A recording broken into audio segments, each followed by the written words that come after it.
George's Marvelous Medicine by Roald Dahl, Chapter 7, Grandma Gets the Medicine. Grandma sat hunched in her chair by the window. The wicked little eyes followed George closely as he crossed the room toward her. "You're late," she snapped. "I don't think I am, Grandma." "Don't interrupt me in the middle of a sentence," she shouted.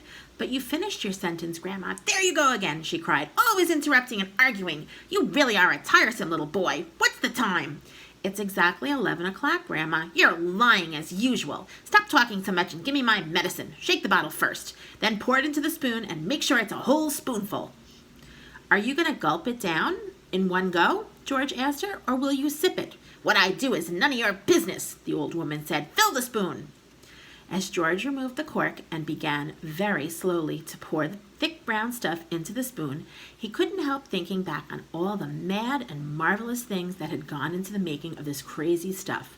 The shaving soap, the hair remover, the dandruff cure, the automatic washing machine powder, the flea powder for dogs, the shoe polish, the black pepper, the horseradish sauce, and all the rest of them.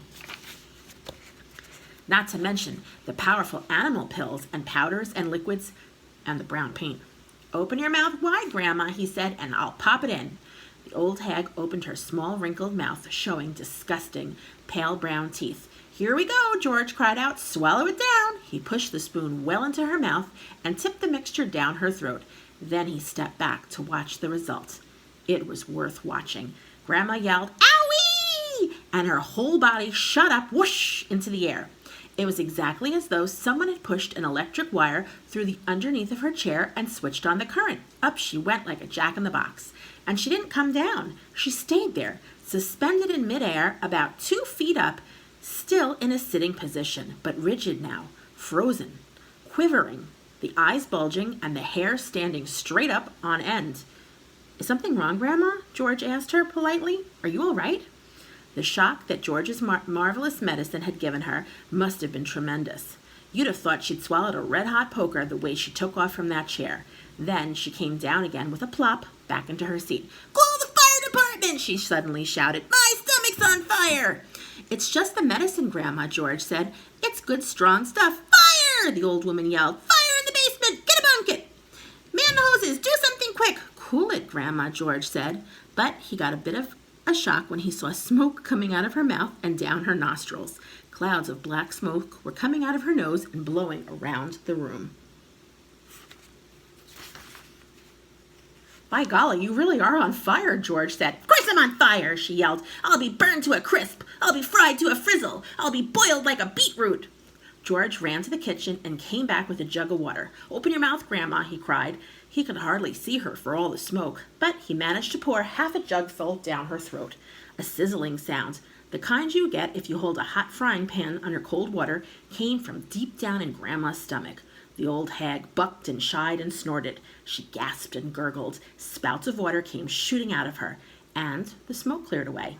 "The fire's out," George said proudly. "You'll be all right now, Grandma." "All right," she yelled. "Who's all right? There's Jackie jumpers in my tummy. There's squigglers in my belly. There's bangers in my bottom." She began bouncing up and down in the chair. Quite obviously, she was not very comfortable. "You'll find it's going to do you a lot of good, that medicine, Grandma," George said. "Good!" she screamed. "Doing me good! It's killing me!" Then she began to bulge. She was swelling. She was puffing up all over. Someone was pumping her up. That's how she looked. Was she going to explode? Her face was turning from purple to green. But wait! She had a puncture somewhere. George could hear the hiss of escaping air. She stopped swelling. She was going down. She was slowly getting thinner again, shrinking back and back slowly to her shrivelly old self. "How's things, Grandma?" George said. No answer. Then a funny thing happened. Grandma's body gave a sudden sharp twist and a sudden sharp jerk, and she flipped herself clear out of the chair and landed neatly on her 2 feet on the carpet. "That's terrific, Grandma," George cried. "You haven't stood up like that for years. Look at you. You're standing up all on your own, and you're not even using a stick." Grandma didn't even hear him. The frozen, pop-eyed look was now back with her again. She was miles away in another world. Marvelous medicine, George told himself. He found it fascinating to stand there watching what it was doing to the old hag. What next, he wondered. He soon found out. It was quite slow at first, just a very gradual inching upward, up, up, up, inch by inch, getting taller and taller, about an inch every few seconds. And in the beginning, George didn't notice it.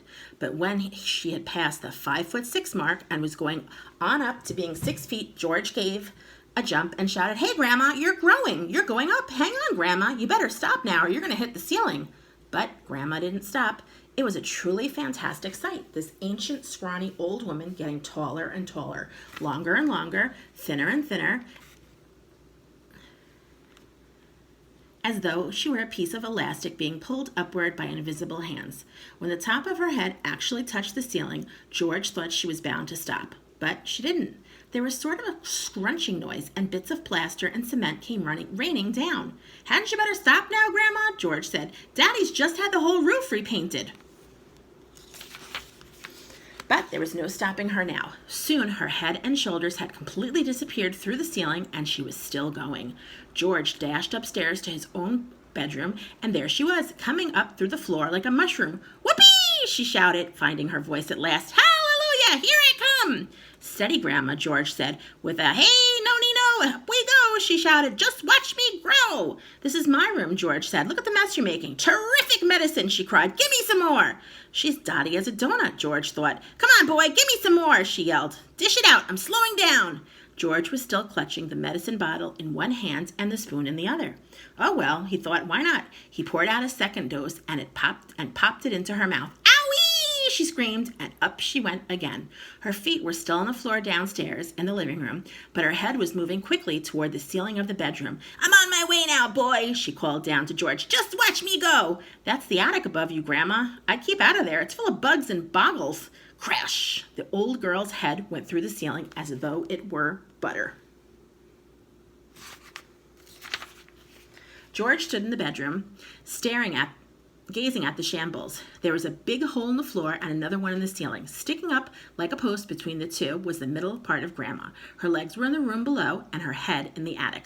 "I'm still going," came the old screechy voice from up above. "Give me another dose, boy, and let's go through the roof." "No, Grandma, no," George called back. "You're busting through the whole house." "To heck with the house," she shouted. "I want some fresh air. I haven't been outside for 20 years. "By golly, she is going through the roof," George told himself. He ran downstairs. He rushed out the back door into the yard. It would be simply awful, he thought, if she bashed up the roof as well. His father would be furious, and he, George, would get the blame. He had made the medicine. He had given her too much. "Please don't come through the roof, Grandma," he prayed. "Please don't."